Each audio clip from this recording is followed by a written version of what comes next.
नमस्कृत्य नरं चैव नरोत्तमं देवीं सरस्वतीं व्यासं ततो जयमुदीरयेत् मूकं करोति वाचालं पङ्गुं लङ्घयते गिरिं यत्कृपातमहं वन्दे परमानन्दमाधवम् यत्कृपातमहं वन्दे परमानन्दमाधवम्।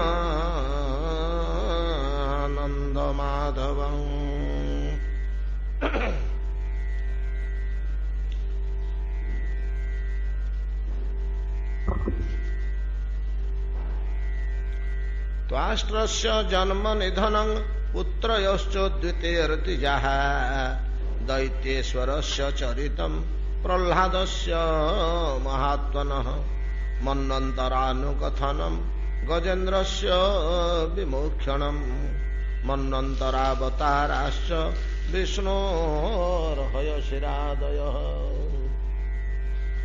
कौर्म्यं माच्छं नारसिंहं वामनं च जगत्पतेः क्षीरोदमथनं तद्वत् अमृतार्थे दिवौकसा।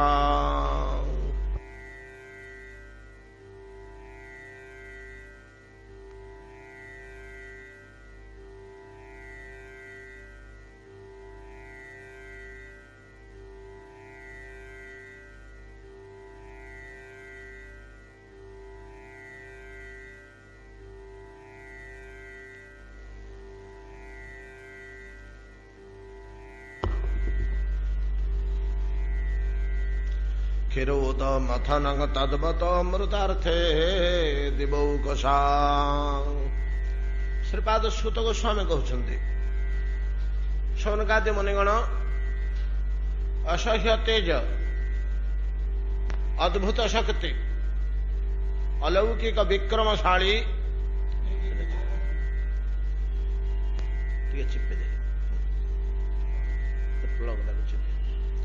अलौकिक विक्रमशाली हिरण्यकश्यप तार सम्मुखरे प्रह्लाद बसी तार विरोध कथा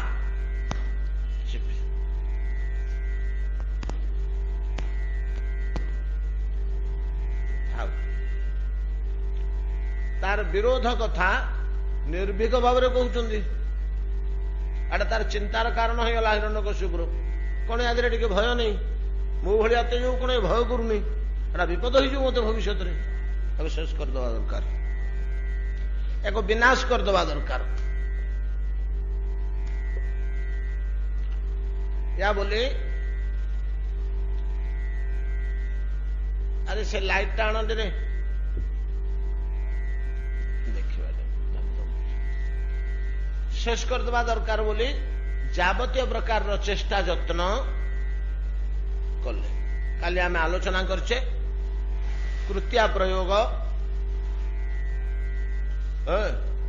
आरंभ करी नानाविध माया प्रयोग मारण निमंते आउ बाकी जेतक विष खड़ग इत्यादि जेते प्रकार अच्छे जो कौन से क्षति न होला अरे मोर तेज या प्रतिहत कर पारुनी निश्चित कौन सी शक्ति को रक्षा करुच्छ अत्यंत विमर्श भाव में जिते बड़े हिरण्यकश्यप बसिचंती एवं हिरण्यकश्यप देखुचंती जे आउ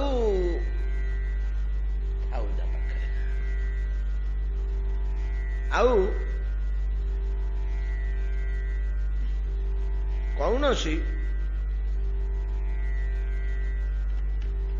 मरणोपाय देखा जाऊनी जेते प्रकार बड़ बड़ मृत्युदंड देवाई उपाय थिला ए सबुड़िक किसी क्षति है प्रह्लादर मृत्यु दूरे थाऊ आंशिक क्षति है तार भय जात है सेमती निर्भय अवस्था अच्छे सेमती पदे कथा कहले उत्तर दौर हे पिता हरिचरणाश्रय छड़ा गति ना आप शुणुना कहीं कथा ही कहूँ अति जिते अधोबदन हिरण्यकश्यप बसी से षंडा मर्क ଯେ କୂଳ ପୁରୋହିତ ଶୁକ୍ରାଚାର୍ଯ୍ୟ ତ କୂଳ ପୁରୋହିତ ନା ସେମାନେ ଶୁକ୍ରାଚାର୍ଯ୍ୟ କୌଣସି ସ୍ଥାନକୁ ପଳେଇ ଯାଇଛନ୍ତି କୌଣସି ଜପ ତପ କିମ୍ବା ସାଧନ ଭଜନ ପେଇକି ମଝିରେ ମଝିରେ ତ ସେମାନଙ୍କର ଜୀବନ ଏଇଭଳିଆ କଟେ ଟିକେ ସମୟ ସୁବିଧା ପାଇଲେ ହଁ ଦୈତ୍ୟରାଜ ତ ବେଶ ସୁରୁଖୁରୁରେ ଅଛନ୍ତି ହେଲେ ତ ଦୈତ୍ୟ କୂଳକୁ କିଛି ବିପଦ ନାହିଁ ଆରେ ପିଲେ ତମେ ତ ଭଲରେ ଚଳୁଥ ମୁଁ ଟିକେ ଯାଉଛି ଟିକେ ଜପ ତପ କରି ଆସୁଛି ହଁ ସେଇଥିରେ ସେମାନଙ୍କର ରୁଚି ହରି ଉପାସନା ପାଇଁ ଭଗବତ ଉପାସନା ପାଇଁ ସେମାନେ ପଳେଇ ଯାଇଛନ୍ତି ତ ତାଙ୍କର ପୁତ୍ର 2 ଜଣ ଶିଷ୍ୟ 2 ଜଣଙ୍କୁ ଦାୟିତ୍ୱ ଦେଇ ଯାଇଛନ୍ତି ଭଲ ମନ୍ଦ ହେଲେ ବୁଝିବ ଏଗୁଡାକ ଯୋଗ୍ୟ ଶିଷ୍ୟ ଷଣ୍ଢ ଆଉ ଅମର୍କ ଏ 2 ଜଣ ଆସି ହିରଣ୍ୟକଶ୍ୟପ ନିକଟରେ ନିଜର କାର୍ଯ୍ୟ ରାଜଗୁରୁ ରାଜାଙ୍କୁ ଯେପରି ଅସମୟରେ ଉପଦେଶ ଦେବା କଥା ଦଉଛନ୍ତି କଣ କହୁଛନ୍ତି ସେମାନେ ଜିତଂ ତ୍ୱୟେ କେନ ଜଗତ ତ୍ରୟଂ ଜିତଂ ତ୍ୱୟେ କେନ ଜଗତ ତ୍ରୟଂ ଭ୍ରୁବୋ ବିଜୃମ୍ଭଣଂ ତ୍ରସ୍ତ ସମସ୍ତ ଧୀଷିଣ୍ୟଂ न तस्य चिन्त्यं तव नाथ चक्महे न वै शिशूनां गुण दोषय पदं षण्डामर्क कहउछन्ति हिरण्यकश्यपु प्रभु जगत जितं त्वये केन जगत त्रयं त्वया एकेन एव केवल एकुटिया जगत त्रयं जितं 3 जगत को जय करछन्ति आपण जणे लोक कार सहायता दरकार नहीं जीतंग तोये केन जगत त्रयंग भ्रुवो और विजृंभ्य माणं त्रस्त समस्त धीषिण्यम समस्त बड़ बड़ पदवी इंद्रादि धीषिण्यम अधिपतित्व आपणकर भ्रू विजृंभण भ्रुवो विजृंभ्यम भ्रू विजृंभण भ्रूभंगी समस्ते त्रस्त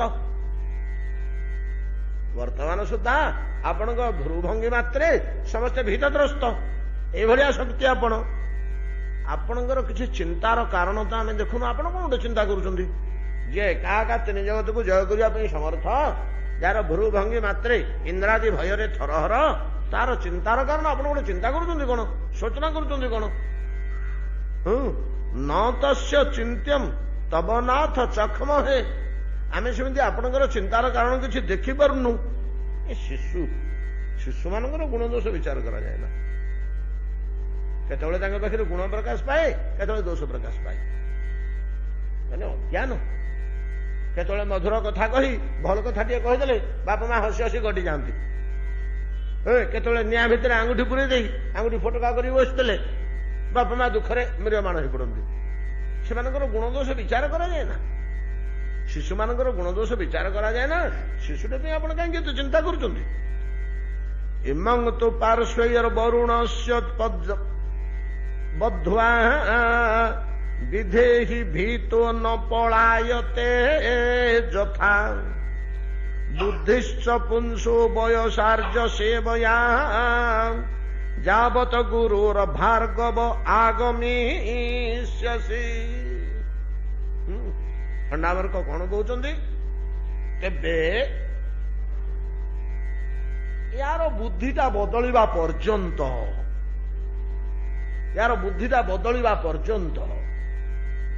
ये आम कब्जा भितर थाउ बाहर को कुआड़े न पलाई जाऊ न पलायते यथा तेणु बंधन प्रक्रिया भितर सबुठु शक्तिशाली बंधन हला वरुण से पाश वरुण पाश रे बंधन सबुठु शक्तिशाली बंधन वरुण पाशर बंधन रु कई जड़े फिटिक सहजरे जापर आम पाखे अच्छे से जिनिस तेणु वरुण पाशरे बांधिक रखी दि जाऊ मंत्र जंत्रित करी रखी दि जाऊ न पलायते यथा यदि पलैगला फिटिगला आम हाथ आमर विरोधीटे आ बड़ शक्तिशाली तेजटे जोटा कौथरे हेले मरुनी ये चिंता तो आपणकर ये चिंतार कारण तो से आम हाथ में थाऊ पलैगले तो आम असुविधा हवा ना तेणु ताको वरुण पाशरे बांधिक रखा जाऊ आम भावुचु बयसानुसारे जेहेतु जीवर बुद्धि बदली जे बयस अनुसार बुद्धि बदली जाए इमं तु पार्श्वे वरुणस्य बध्वा निधेहि भीतो न पलायते यथा बुद्धिश्च पुंसो बयसार्ज सेवया दीटा कारण बुद्धि बदले मनुष्यर जदि हीन बुद्धि छोट बुद्धि थाए जोड़े कारण बदले गोटे हूँ बयस अनुक्रमे क्रमे अनुभूति और ज्ञान लाभ ही बुद्धि बदली जाए आउ गोटे हूँ आर्य सेवया गुरु सेवा बुद्धि बदले जड़े लोकर जदि असत बुद्धि अच्छी तामस बुद्धि अच्छी भक्तिहीनता अच्छी ताले आर्य सेवया गुरु सेवा जदि से करे कहीं आमर मनुष्यर तत्वज्ञान लाभ हवा कि बाट गोटे ना भगवत उपासना को तो एत गुरुत्व दि जाऊनी धर्म आउ रूपे ग्रहण कराई जीवर धर्म कौन जीवर धर्म एकमात्र ईश्वर उपासना आटा कहले कि प्रहलाद जो हिरण्यकशिपु पचारा गच्छ सर्वश्रेष्ठ कर्म कौन तत् साधु मन्ये नहीं कि वनंगत श्री हरिमाश्रयत से अधिकाटा कहले वैराग्य वैराग्य पूर्वक वनंगत कहले वैराग्य वैराग्य पूर्वक ईश्वर उपासना वनंगत श्री हरिमाश्रयत तो वन को गति वैराग्य पूर्वक ईश्वर उपासना एटा हूँ श्रेष्ठ कर्म सबुठ किंतु श्रीमद भगवत गीता कौन कहले वदंती तत्तत्व नहीं नहीं तद्विधि प्रणिपातेन परिप्रश्नेन सेवया उपदेक्षन्ति ते ज्ञानम ज्ञानेन तत्वदर्शन जीवटार ब्रह्म ज्ञान आत्मज्ञान केमिति उत्पन्न होए गोटे जीवर है बहुत शास्त्र अध्ययन अच्छी बहुत अच्छी शास्त्र अध्ययन ब्रह्म ज्ञान होए कि ना आत्मज्ञान होए ना आम अग्नि विषय रे 2 घंटा भाषण दबा सार गर्भक भाषण वेद उपनिषदर सार सम्मेलन करी दीपटा जलिज कि दीपटे थुआ जलैवा दरकार अग्नि संयुक्त हवा दरकार आम अग्नि विषय जदि सार गर्भक भाषण 2 घंटा दबा दीपटा जलिब अग्नि संयोग दरकार ठीक से भाया यथेष्ट आम शास्त्र अध्ययन कले ब्रह्म ज्ञान हासिल करने निमंते अनुभव करने निमंते उपकरण और परिवेश मस्तिष्कटा या भित्तिभूमि प्रस्तुत है कि ज्ञान लाभ हम कि ज्ञान किपरि लाभ हम केवल आर्य सेवया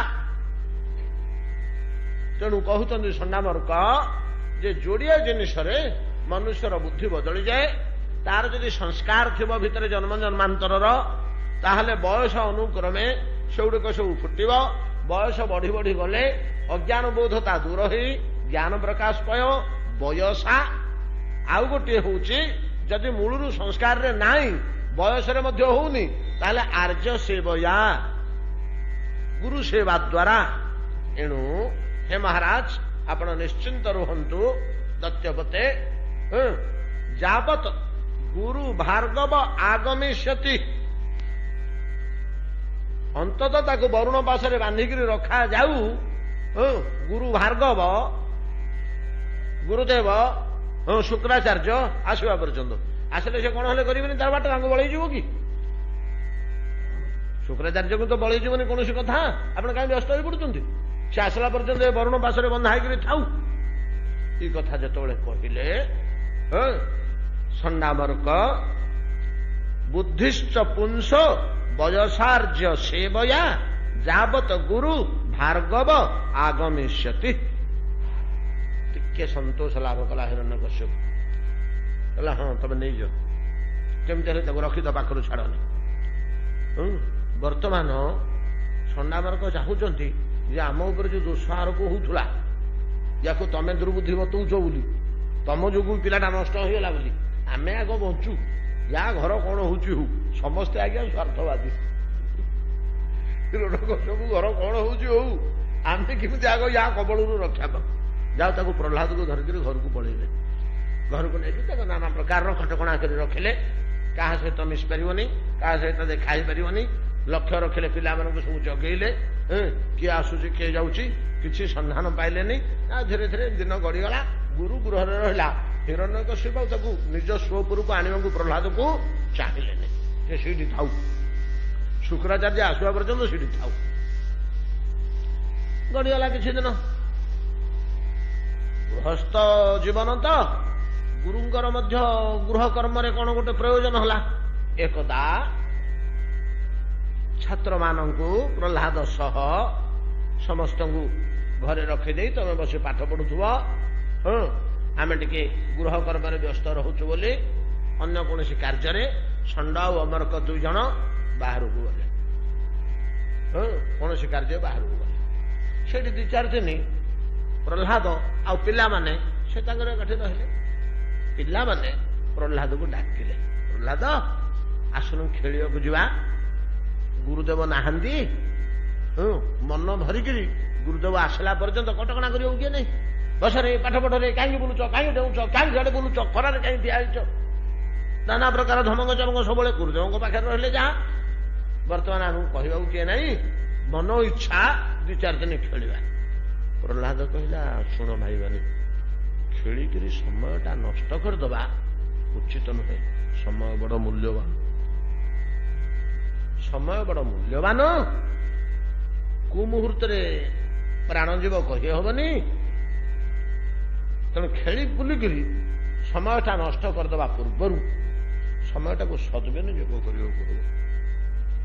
କି ସଦ୍ବିନିଯୋଗ କହୁନୁ? କଣ କଲେ ସଦ୍ବିନିଯୋଗ ହବ ନା କହିବି? ବସ, ସମସ୍ତେ ଶୁଣ। ପ୍ରହ୍ଲାଦ ଆରମ୍ଭ କଲେ। ପ୍ରଥମ ଶ୍ଲୋକ ପ୍ରହ୍ଲାଦ ବାଚ। କୌମାରମ୍ ଆଚରେତ ପ୍ରାଜ୍ଞ ଧର୍ମାନ ଭାଗବତାନ ଇହ ଦୁର୍ଲଭଂ ମାନୁଷଂ ଜନ୍ମ ଯଦ୍ୟପ୍ୟ ଧ୍ରୁବମ୍ ଅର୍ଥଦମ୍ ଯଥା हि ପୁରୁଷସ୍ୟ ବିଷ୍ଣୁ ପାଦୋପସର୍ପଣଂ ଯଦେଶ ସର୍ବଭୂତାନାଂ ପ୍ରିୟ ଆତ୍ମେଶ୍ୱର ସୁରୁହୁରୁ। କୌମାରମ୍ ଆଶ୍ରିତ ପ୍ରାଜ୍ଞ ଧର୍ମାନ ଭାଗବତାନ ଇହ। ବାଳକମାନଙ୍କୁ କହୁଛନ୍ତି ପ୍ରହ୍ଲାଦ, ଭାଇମାନେ ଦେଖ, ସମୟ କେବେ ହେଲେ ନଷ୍ଟ କରିଦେବା ଉଚିତ ନୁହଁ। ସମୟ ପରମ ମୂଲ୍ୟବାନ, ସମୟ ପରମ ମୂଲ୍ୟବାନ। ପ୍ରତ୍ୟେକଟି ସମୟ ଆମେ ଯେତେ ଶୀଘ୍ର ପାରୁ ଈଶ୍ୱର ଉପାସନାରେ କଟେଇଦେବା ଉଚିତ। ହଁ ଅଛି ତ 10-25 ଦିନ ପରେ କରିବାନି କି ବୋଲିକିରି କେବେ ହେଲେ କାଳକ୍ଷେପଣ କରିବା ଉଚିତ ନୁହେଁ। କାହିଁକି ନା ମାନବ ଜୀବନ ଅଧ୍ରୁବ। ଅଧ୍ରୁବ, ଅଧ୍ରୁବ କହିଲେ ଅନିଶ୍ଚିତ। କେତେବେଳେ ଏ ପ୍ରାଣବାୟୁ ଉଡିଯିବ, ପ୍ରାଣବାୟୁ ଉଡିଗଲା ପରେ ପୁଣି ଆଉ ଥରେ ମନୁଷ୍ୟ ଦେହ ମିଳିବ କି ନ ମିଳିବ ଏଟା ଅନିଶ୍ଚିତ। ମୃତ୍ୟୁ ପରେ ଫେରେ ଆମେ ମନୁଷ୍ୟ ହବା ବୋଲି କୌଣସି ନିଶ୍ଚିତତା ନାହିଁ। କି ମୁଁ 6 ମାସ ଆହୁରି ବଞ୍ଚିବି ବୋଲି କିଛି ନିଶ୍ଚିତତା ନାହିଁ। କହିପାରିବା କି ଆମେ? ସେ ପ୍ରତିଶ୍ରୁତି ଦେଇପାରିବା କି ଯେ ମୁଁ ଆଉ 6 ମାସ ନିଶ୍ଚୟ ବଞ୍ଚିବି, ଆର ମୁହୂର୍ତ୍ତରେ କଣ ହବ କହିହବନି। ତେଣୁ ଅଧ୍ରୁବ। ଯେତେବେଳେ ମନୁଷ୍ୟ ଜୀବନ ଅଧ୍ରୁବ, ଯୋଉ ସମୟଟା ବର୍ତ୍ତମାନ ଅଛି, ବର୍ତ୍ତମାନ ସମୟଟାକୁ, ଯେହେତୁ ଭବିଷ୍ୟତଟା ଅଧ୍ରୁବ, ବର୍ତ୍ତମାନ ସମୟଟାକୁ ଆମେ କାର୍ଯ୍ୟରେ ବିନିଯୋଗ କରିବା ଉଚିତ ନାହିଁ। ତେଣୁ କି ବୃଦ୍ଧ କି ଯୁବକ କି ଶିଶୁ, କୌମାରମ୍, ଯେ ପ୍ରାଜ୍ଞ ବିବେକବାନ ଲୋକ, ସେ ଶିଶୁ କାଳରୁ ହିଁ, ବାଲ୍ୟ କାଳରୁ ହିଁ, ଅଳ୍ପ ବୟସରୁ ଭାଗବତ ଧର୍ମ ଆରମ୍ଭ କରିଦେବେ। ଭାଗବତ ଧର୍ମର ଉପାସନା ଆଚରଣ ଶିଶୁ କାଳରୁ ଆରମ୍ଭ କରିଦେବେ। ଡେରି କରିବା ଉଚିତ ହେବନି।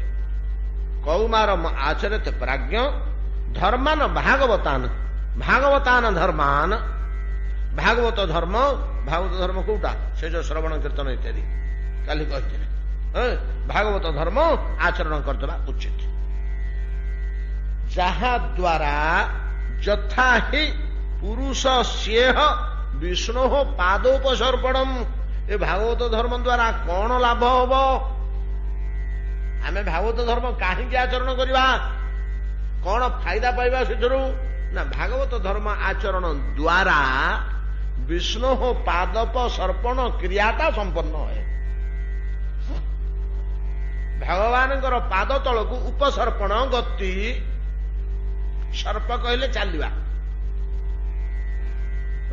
उपसर्पण भगवान पाद तल पर्यंत चली जावा उपकंठ को निकट को चली जावा जतिकी जतिकी जे भागवत धर्म आचरण करुची भगवान पाद आड़ को सेतिकी सेतिकी चली जाऊँ।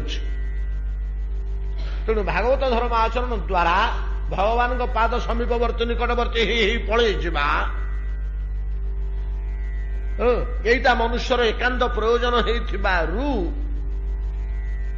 आमको भागवत धर्म आचरण करने को हम एवं यथाशीघ्र आ डेरी करनी हाँ मु पिला लोक आज कहीं करी बुढ़ा लाड़ू करेनि कि नाई एक कथा करने को हमें कौमारम आचरित प्राज्ञ यथा ही पुरुष सेह विष्णु पादोपसर्पण जदेश सर्वभूतानां प्रिय आत्मेश्वरम सुहृत।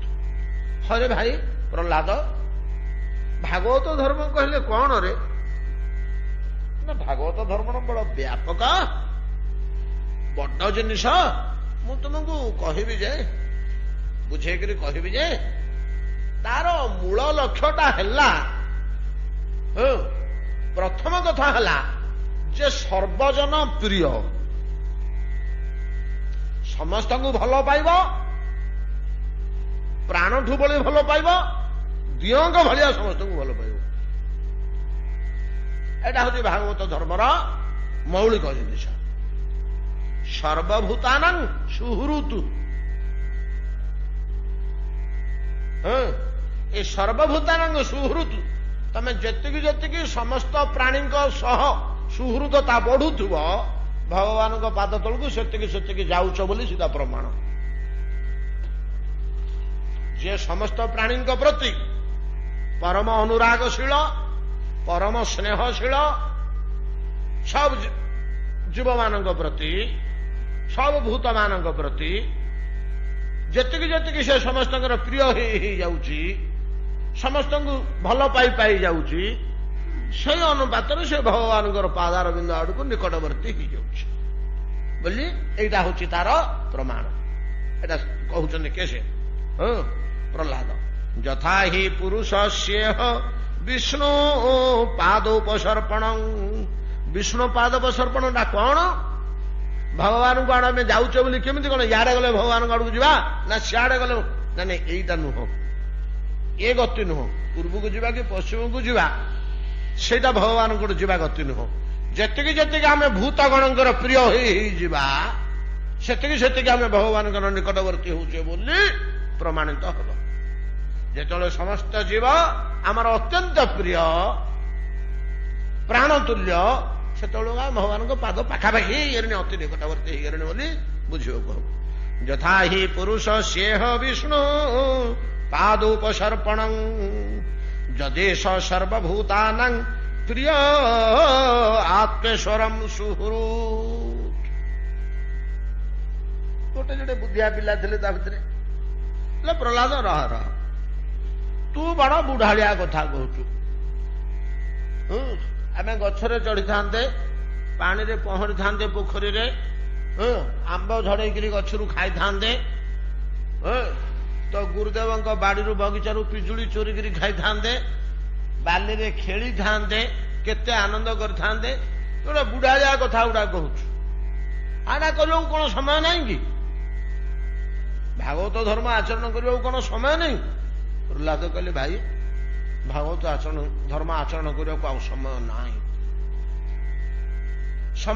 आम भितर आम पाठ पढ़ारू शोइबारू गाधेबारू खाइबारू ताश खेलू आम पिला खूब ताश खेलती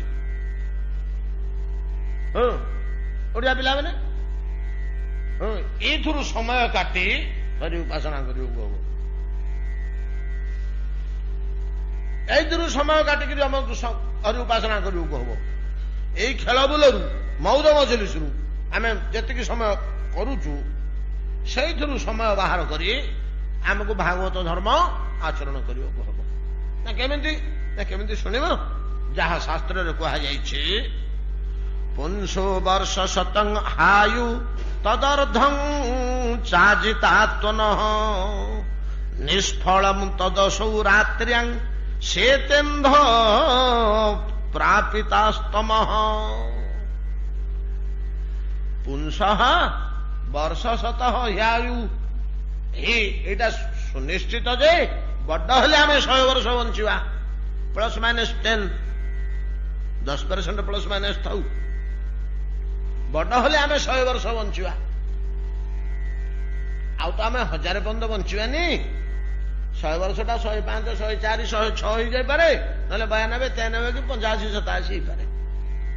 ମାନେ ଶୁଦ୍ଧ ଜୀବନ ଯିଏ ବିତଉଛି। ପାପାଚାର ଜୀବନ ହେଲେ ତ ବହୁତ କମିଯିବ।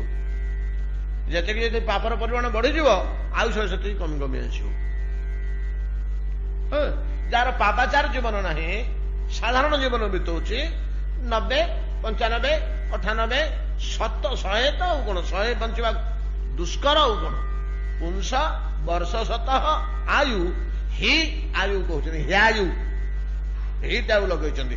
ସୁନିଶ୍ଚିତ ଯେ ମନୁଷ୍ୟର 100 ବର୍ଷ ଆୟୁଷ, ତଦର୍ଦ୍ଧଂ ଚ ଅଜିତାତ୍ମନଃ ନିଷ୍ଫଳଂ ଯଦସୌ ରାତ୍ର୍ୟାଂ ଶେତେନ୍ଧଂ ପ୍ରାପିତସ୍ତମଃ। ଗାଢ ତମସାବୃତ ଅବସ୍ଥାରେ ସେଥିରୁ ଅଧୁଟିଏ ଶୟନରେ ପଳଉଛି। ଆଜିକାଲି ସିନା ଆମେ ନିଶ୍ଚିତ ହେଇଯାଇଛେ, ଚାରିଆଡେ ଲାଇଟ୍ ଫାଇଟ୍ ଲାଗିଗଲା, କୋଳାହଳ ହଉଛି, ଦିବସ ଭଳିଆ ଆଲୁଅ ହୋଇଯାଉଛି। ନହେଲେ ଯଦି ଗୋଟିଏ ଇଲେକ୍ଟ୍ରିକ, ଆପଣଙ୍କ ପିଲାଦିନ କଥା, ଯୋଉମାନଙ୍କର ବୟସ 60ରୁ ପାର ହେଇଗଲାଣି, ପିଲାଦିନ କଥା ମନେ ପକେଇଲେ, 70 ଯୋଉ ପାର ହେଇଗଲାଣି, ସନ୍ଧ୍ୟା ହେଲେ 7ଟା, 7:30 ଭିତରେ କୁଞ୍ଜେ ଖାଇଦେଇ 8ରେ ଶୋଇ ପଡୁଥିଲେ ନା। ଆଉ 8 ପରେ ଆଉ କୋଉଠି ଥିଲା? ଏ ଆମର ମନ୍ଦିରଟା ଅଛି ବୋଲି 7ଟା 8ଟା ପର୍ଯ୍ୟନ୍ତ କିଏ କେମିତି କାଁ ଭାଁ ଗୋଟେ ଅଧେ ଯାଉଥିଲେ, କେରୋସିନ ଲ୍ୟାମ୍ପଟେ ରାସ୍ତା କଡେ ଜଳଉଥିଲା। ତା ପୂର୍ବରୁ ଯେତେବେଳେ ରାସ୍ତା କଡେ ମଧ୍ୟ କେରୋସିନ ଲ୍ୟାମ୍ପ ନଥିଲା। ଆଚ୍ଛା, ପୁରୀ ସହରରେ ଜଗନ୍ନାଥ ମନ୍ଦିରରେ ସିନା ଆମେ 7ଟା କି 8ଟା ପର୍ଯ୍ୟନ୍ତ ଯୋଉ କୋଳାହଳ ଥିଲା ମଫସଲରେ, ଅନେକ ଲୋକ ଆଲୁଅ ଥାଉ ଥାଉ ଭୋଜନ କରିସାରିଥିବେ, କାହିଁକିନା ଆଲୋକର ବ୍ୟବସ୍ଥା ନଥାଏ। କାଠ ଡାଙ୍ଗ 2ଟା ଜଳିକିରି ଘରେ ନିଆଁ ଟିକେ ଥିବ, ତାରି ଆଲୁଅରେ ଯେତିକି ଟିକେ ଫୁଙ୍କିଦେଲେ ଟିକେ ଜଳି ଉଠିଲା, ଘର ଭିତରେ ଯେତିକି ଆଲୁଅ ହେଲା ସେତିକି। ତେଣୁ ସନ୍ଧ୍ୟା ପୂର୍ବରୁ ଖା ପିଅ ସାରି ଦଉଥିଲେ, ଖାଇକିରି ଶୋଇ ପଡୁଥିଲେ। 7ଟା ବେଳକୁ ଶୋଇ ପଡୁଥିଲେ। 7ଟା ବେଳକୁ ଶୋଇ ପଡିଲେ ଯୋଉମାନେ ଟିକେ ଈଶ୍ୱର ଭଜନ କରନ୍ତି, ହରି ଉପାସନା କରନ୍ତି, 3ଟା 3:30 ବେଳକୁ ନିଦ ଭାଙ୍ଗିଲା, କେତେ ଗଡପଡ ହେବେ, କଳ କାଟିଲା, ସେମାନେ ଉଠିକିରି ରାମକୃଷ୍ଣ ଗୋବିନ୍ଦ ଗୋପାଳ ଇତ୍ୟାଦି ସେ ଟିକେ ଜପ ତପ କଲେ, ଟିକେ ମନ୍ତ୍ରପଦ ସ୍ତବ ସ୍ତୁତିକି ଯାହା ଯେମିତି କଲେ। ଆଉ ଯୋଉମାନଙ୍କର ସେ ବୁଦ୍ଧି ନାହିଁ, ସେମାନେ ଗାଲେଇକିରି ପଡିଲେ। ନାଇଁ, ସକାଳ ଆଲୁଅ ହେଲା ବନ୍ଦ, ଗାଲେଇ ପଡିଲେ। ଚାହିଁଲେ ଟିକେ ନାଇଁ ଫସର ଫାଟିନି, ଫେରେ ଗାଲେଇକିରି ପଡିଲେ। କିନ୍ତୁ ଫସର ଫାଟିଲା, ଟିକେ ଆଲୁଅ ହେଲା, ପଦକୁ ବାହାରିଲେ, 12 ଘଣ୍ଟା କାଳ ପଳେଇଲା ରାତିରେ। ଅତଏବ ପୁଂସା ବର୍ଷ ଶତ ଆୟୁ ତଦର୍ଦ୍ଧଂ ଜାତି ନିଷ୍ଫଳಂ, ସମ୍ପୂର୍ଣ୍ଣ ନିଷ୍ଫଳ ହେଇଗଲା ଅଧୁଟେ ସମୟ। ତ ଶୋଇବାରେ ଗାଢ ତାମସ ଭାବରେ, ଗାଢ ତାମସ ଅବସ୍ଥାରେ 1 ବର୍ଷ ଅଧୁଟିଏ ସମୟ ଗଲା। ପୁଂସାଂ ବର୍ଷ ଶତ ହ୍ୟାୟୁ ତଦର୍ଦ୍ଧଂ ଚାଜିତାତ୍ମନଂ ନିଷ୍ଫଳଂ ଯଦସୌ ରାତ୍ର୍ୟାଂ ଶେତେନ୍ଧଂ ପ୍ରାପିତସ୍ତମଃ। ମୁଗ୍ଧସ୍ୟ ବାଲ୍ये କୈଶୋରେ କ୍ରୀଡତୋ ଜାତି ବିଂଶତି। 10 ବର୍ଷ ପର୍ଯ୍ୟନ୍ତ ବାପା ମାଙ୍କର ଲାଳନ ପାଳନ, ମଉଜ ମଜଲିସି ଅଜ୍ଞାନରେ ପଳେଇଲା। ଆଉ 10 ବର୍ଷ କୈଶୋର ଅବସ୍ଥାଟା ମୁଗ୍ଧ ଭାବରେ ଏ ଜଗତର ତ ଚମତ୍କାରିତା ପୂର୍ଣ୍ଣ ବସ୍ତୁକୁ ଦେଖି, ପ୍ରଲୋଭନମୟ ବସ୍ତୁକୁ ଦେଖି ମୁଗ୍ଧ ଭାବରେ 10 ବର୍ଷ ପଳେଇଲା। ଏପରି ବାଲ୍ये କୈଶୋରେ ଜାତି ବିଂଶତି। ମଗଧସ୍ୟ ବାଲ୍ये କୈଶୋରେ କ୍ରୀଡତ ଜାତି ବିଂଶତି। ଜରୟାଗ୍ରସ୍ତ ଦେହସ୍ୟ ଜାତ୍ୟ କଳ୍ପସ୍ୟ ବିଂଶତି। 80 ଯେମିତି ହେଇଗଲା, ଆଉ ଠିଆ ହେବାକୁ ବଳ ପାଉନି, କାନ୍ଥକୁ ଭାରା ଦେଇକରି ନହେଲେ ଉଠି ହଉନି। ଖାଇ ବସିଥିଲେ, ଉଠିଲା ବେଳକୁ ବଡ ଚିନ୍ତା, ଖାଇ ପକେଇଲି ପଞ୍ଜିଏ ଯେ କେମିତି ଠିଆ ହେବି, ଇଆଡକୁ ଚାହୁଁଛି ସିଆଡକୁ ଚାହୁଁଛି, ଗୋଟେ କାନ୍ଥ ଅଛି କି ଗୋଟେ ଟେବୁଲ ଅଛି କି ଚୌକି ଅଛି, କାହା ଉପରେ ଭାରା ଦେଇକରି ଠିଆ ହେବି। ଅନେକ ଲୋକ ଆଣ୍ଠୁ ପକେଇ ହାତ ପକେଇକରି ଯାଇକି ଉଠୁଛନ୍ତି। ଅକଳ୍ପସ୍ୟ, ଅକର୍ମା ହେଇଗଲା ଜୀବଟା, କୌଣସି କାମ କରିବାକୁ ଆଉ ସମର୍ଥ ନାହିଁ। ଜାତି ବିଂଶତି, 50 ବର୍ଷ ତାମସାବୃତ ଅବସ୍ଥାରେ ଗଲା ଘୋର ନିଦ୍ରାରେ। କିରୀଟୋ ଜାତି ବିଂଶତି, ଅକଳ୍ପସ୍ୟ ଜରୟାଗ୍ରସ୍ତ ଦେହେନ ଜାତି ବିଂଶତି। ବାକି ରହିଲା ଆଉ 10 ବର୍ଷ। ସେ 10 ବର୍ଷଟି କଣ ହେ?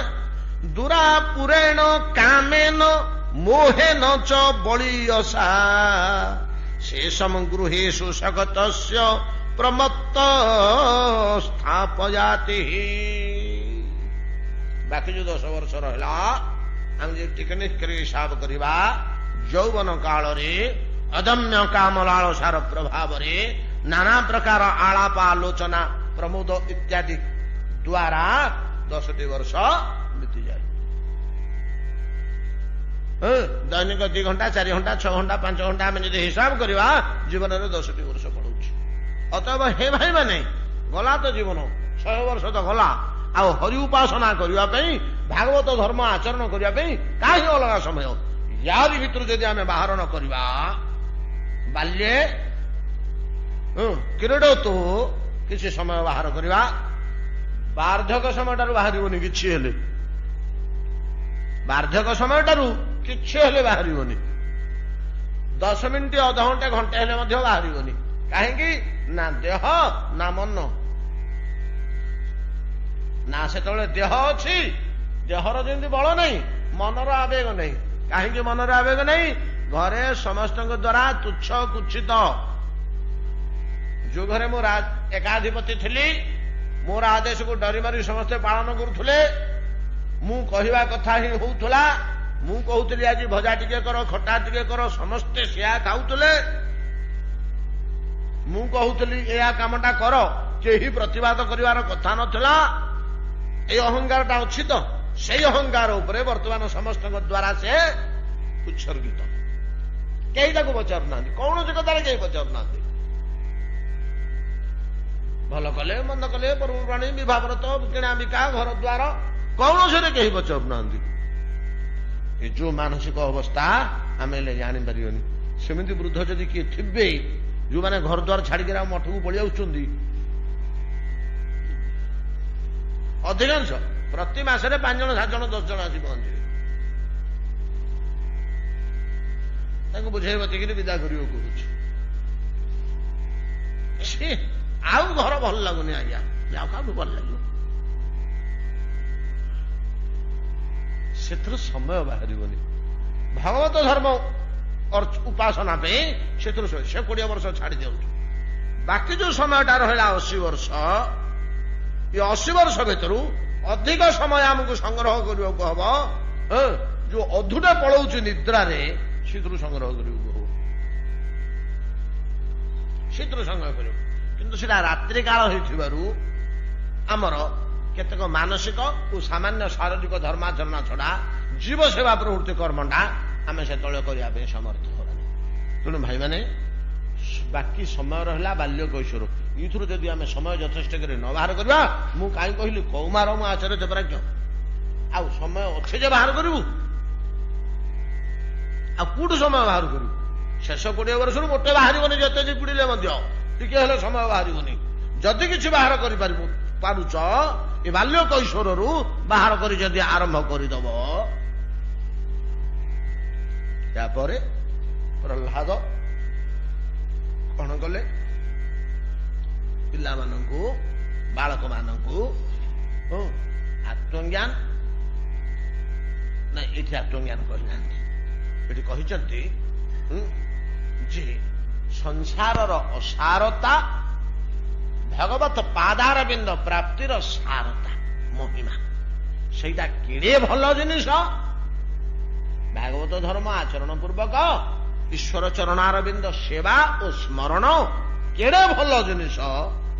ଈଶ୍ୱର ପାଦାରବିନ୍ଦ ଭୁଲି ଗୃହ ସଂସାରରେ ମାତି ଯିବା ସମ୍ପୂର୍ଣ୍ଣ କେଡ଼େ ଅସାର ଜିନିଷ ଏ ଦିଟାକୁ ବୁଝେଇଛନ୍ତି ପିଲାମାନଙ୍କୁ। ଏ ଦୁଇଟିକି ପିଲାମାନଙ୍କୁ ବୁଝେଇଛନ୍ତି। ଏ ଅଧ୍ୟାୟଟି ଥରେ ସରିଲା। ପିଲାମାନେ କହିଲେ ଜିନିଷଟା ପିଲାମାନଙ୍କୁ ଖୁବ୍ ହୃଦୟସ୍ପର୍ଶୀ ହେଲା। ପିଲାମାନଙ୍କୁ ଖୁବ୍ ହୃଦୟସ୍ପର୍ଶୀ ହେଲା। ସେମାନେ କହିଲେ ଭାଇ ବଡ଼ ବଢିଆ କଥା ତୁ କହୁଛୁ। କାହିଁକି ନା ଭଗବତ କଥାରେ କଣ ଗୋଟେ ଲୁଚିକିରି ରହିଛି ଯେ, କଣଟେ ଲୁଚିକିରି ରହିଛି। ଯେମିତି ପାଚିଲା ଫଳ ଭିତରେ ସ୍ୱାଦ ଲୁଚିକିରି ରହିଛି, ଜିଭରେ ପଡ଼ିଲେ ସେଟା ତୃପ୍ତି ଲାଗୁଛି।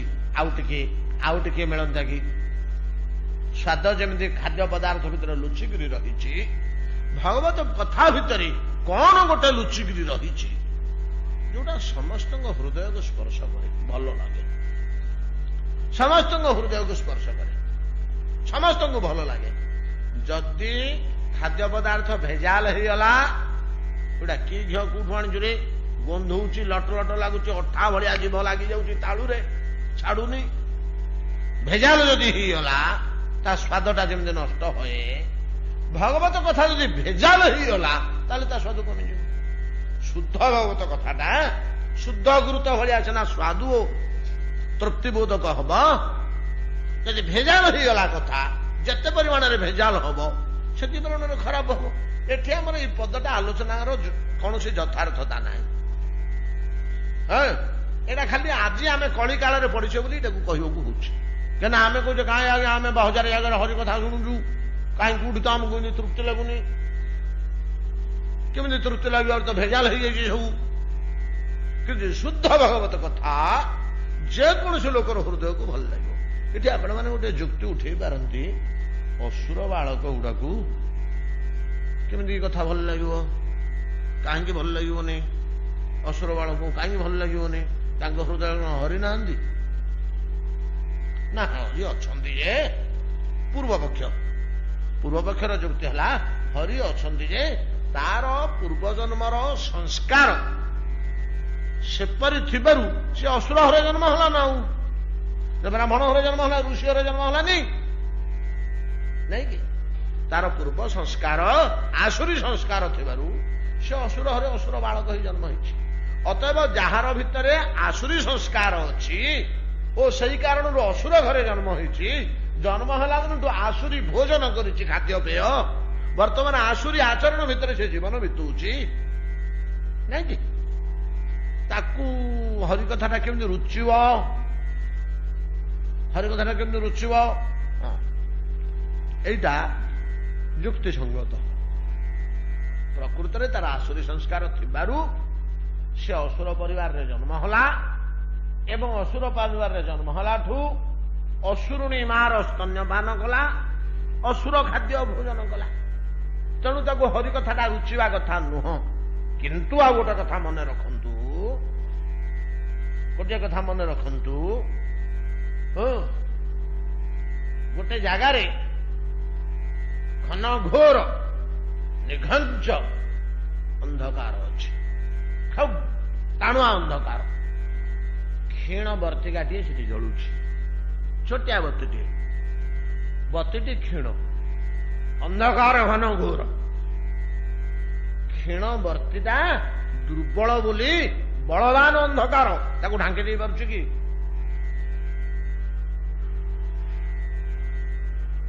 ଅନ୍ଧକାର ବଳବାନ। କଣ ବୁଝୁଛନ୍ତି ମୋ କଥା? ବତିଟି କ୍ଷୀଣ ମିଞ୍ଜି ମିଞ୍ଜି ହଉଛି ବୋଲି ଅନ୍ଧକାର ତାକୁ ଢାଙ୍କି ଦେଇ ପାରୁଛୁ କି? ଅନ୍ଧକାରର ବର୍ତ୍ତିକା ଉପରେ କୌଣସି ପ୍ରଭାବ ନାହିଁ। ବର୍ତ୍ତିକା ତାର ଯେତିକି ତେଜ ସେତିକି ସେ ଅନ୍ଧକାର ଉପରେ ଆକ୍ରମଣ କରୁଛି ନାଇଁ କି? ଅନ୍ଧକାରକୁ ଦୂରୀଭୂତ କରୁଛି। ଆମେ ବର୍ତ୍ତିକାକୁ ଆଉ ଟିକେ ତେଜ ଦେଲୁ, ତା ତେଜ ଆଉ ବଢିଗଲା, ଆଉ ଅନ୍ଧକାର ଦୂରେଇ ଦେଲା। ସେ ବର୍ତ୍ତିକାକୁ ଆଉ ଟିକେ ମୋଡ଼ିଦେଲୁ, ତାର ତେଜ ଆଉ ବଢିଗଲା, ସେ ଆଉ ଅନ୍ଧକାରକୁ ଦୂରେଇ ଦେଲା।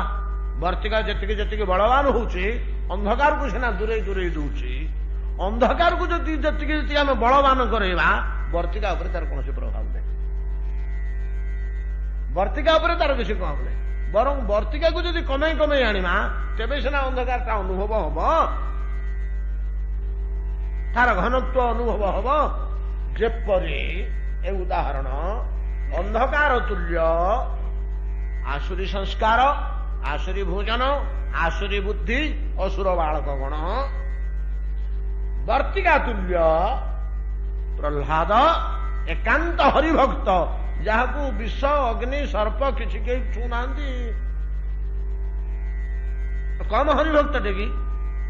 ହେଲେ ଏଡେ ବଡ ସାଧୁ ଭଗବାନମୟ ଯେ ହେଇଯାଇଛି, କିନ୍ତୁ ଚିନ୍ମୟ ବସ୍ତୁଟା କେବଳ ଭଗବାନଙ୍କୁ ଖଣ୍ଡା ଛୁଇଁ ପାରେନି ଆତ୍ମାଙ୍କୁ, ନାଇଁ କି? କଣ ସେ ଶ୍ଲୋକଟା ଆଜ୍ଞା? ନୈନଙ୍ଗ ଛିନ୍ଦନ୍ତି ଶସ୍ତ୍ରାଣୀ ନୈନଙ୍ଗ ଦହତି ପାବକାଃ ନ ଚୈନଙ୍ଗ କ୍ଲେଦନ୍ତ୍ୟାପୋ ନୈନଙ୍ଗ ଶୋଷତି ମାରୁତାଃ ଇତ୍ୟାଦି ଯାହା ଯାହା କୁହାଯାଇଛି ପ୍ରହ୍ଲାଦ ପାଖରେ ପ୍ରମାଣିତ ହେଲା ନାଇଁ କି? କେବଳ ଗୋଟିଏ ଜିନିଷ ଆତ୍ମା ବା ପରମାତ୍ମା ପାଖରେ ଯେଉଁ ଗୁଣ, ବର୍ତ୍ତମାନ ପ୍ରହ୍ଲାଦ ପାଖରେ ସେଇ ଲକ୍ଷଣ ଆମେ ପାଇଲେଣି। ଏପରି ବର୍ତ୍ତିକାଟା ଜଳୁଛି, ହାଇ ବ୍ଲଡ୍ ଲାଇଟ୍, ନାଇଁ କି? 40,000 କି 50,000 ୱାଟର ହାଇ ବ୍ଲଡ୍ ଲାଇଟ୍, ତାକୁ ଅନ୍ଧକାର କଣ କରିବ? ତେଣୁ ଆଜ୍ଞା ଆପଣଙ୍କର ସଂସ୍କାର କିଏ ବଦଳାଏ ଯେ? ଭୁଲିଗଲେ କେମିତି ହବ ନିଷ୍ପତ୍ତି ଗୁଡାକ? ସନାତନ ଧର୍ମର ସିଦ୍ଧାନ୍ତ ନିଷ୍ପତ୍ତି। ସଂସ୍କାର ବଦଳେଇବାର ଉପାୟ କଣ? ସାଧୁ ସଙ୍ଗ, ବୀଜ କର୍ମ, ବୀଜ କର୍ମ ସଂସ୍କାର, କର୍ମ ଫଳ, ଗୋଟେ ଆଲୋଚନା ହେଇନି ଆମର। ସଂସ୍କାରଟା ଜୀବନ କେମିତି ବଦଳେ? ଏ ଗୋଟିଏ ଜିନିଷ ମାତ୍ର ସାଧୁ ସଙ୍ଗରେ।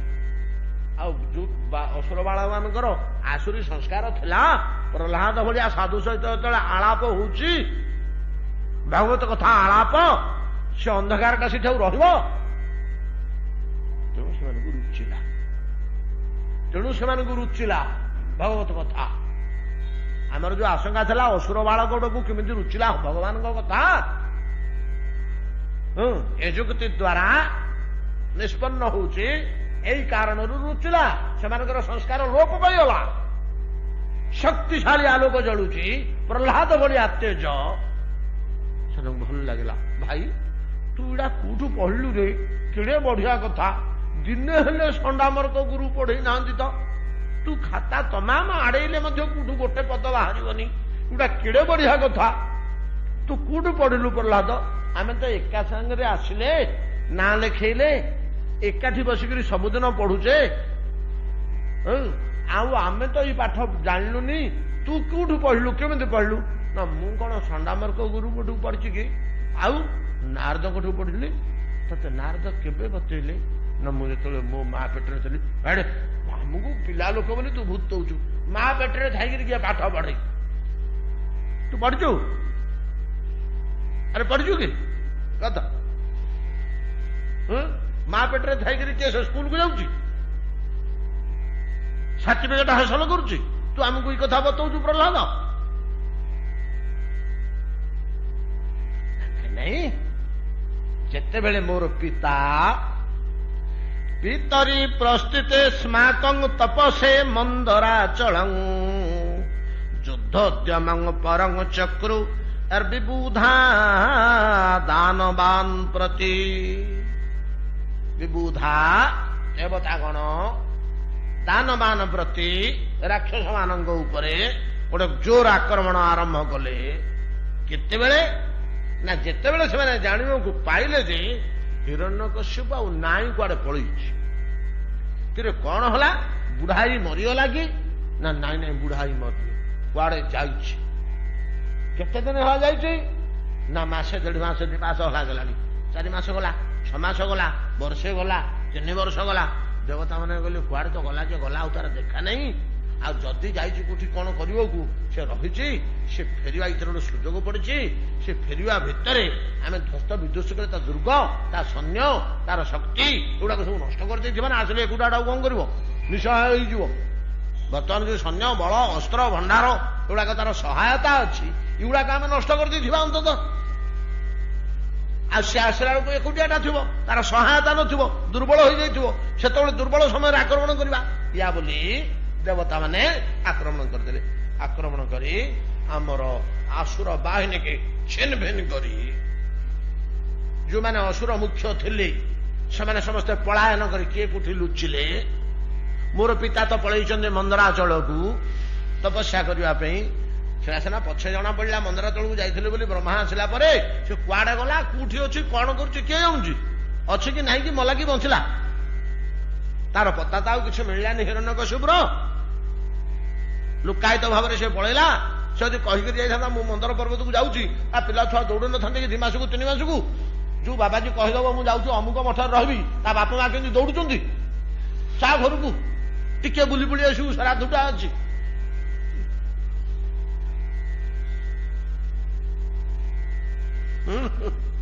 भोजीटे अच्छी चा बुली देकर आसू से भाया तेणु क्या किसी न कही से जाइए देवता मैंने आक्रमण कले जो आक्रमण कले देवता मैंने से ध्वस्त विध्वस्त करदे असुर बाहिनी और असुर राज्य मुख्य मुख्य असुर मैंने जाइए कोठे आत्मगोपन कले से को भाई मैंने मु माँ गर्भरे थी जन्म हो नतले मोर माँ को बंदिनी कले देवता भय होगला मो माँ से बड़ तेजियान देखा जाऊे तो देवता भय होगला जे हिरण्यकश्यप भाया भयानक दैत्यर तेज गर्भरे अच्छी तेजटा को जी आम नष्ट न करदे एति बेलू ये कष्य अवस्था अभ्रूण अवस्था भ्रूण अवस्था ना कि बाइढंक गछटा ये फलिकी शुंक उड़ आउ गाँव में रहीपर कि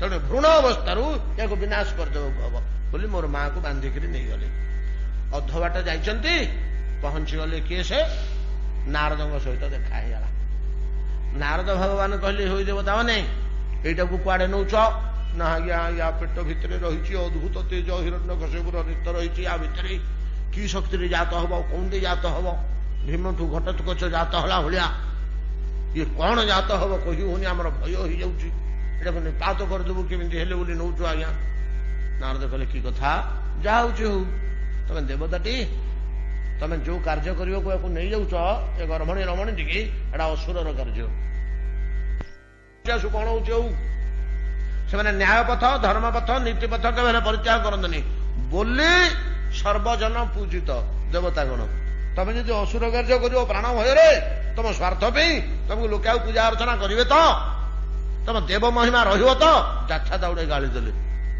कि भय करना ये जो रमणीटा तेजान दुशुची श्री नारद कही ये जो तेजान देखा जाऊँगी ये तेजुटा हरि तेज बुझल ये आसुरी तेज नुह हिरण्यकश्यपुर औरस ही थाईपे किंतु तेजटा को तुम भय करुच एटा भगवत तेजटा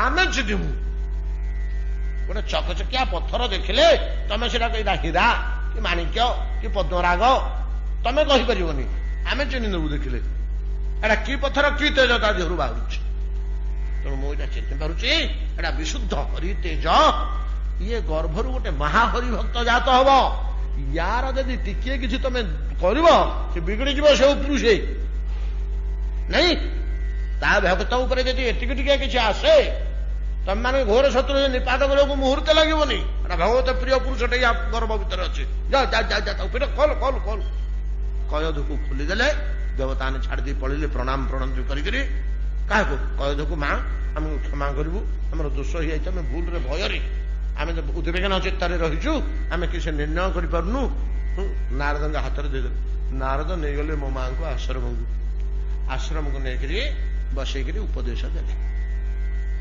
आ ऋषि आश्रम गले कौन करी मठ को आसे कौन कर भागवत शुणु नाम करे खा समय मिले घर झाड़ू करके इटा बोह कि बाली बोह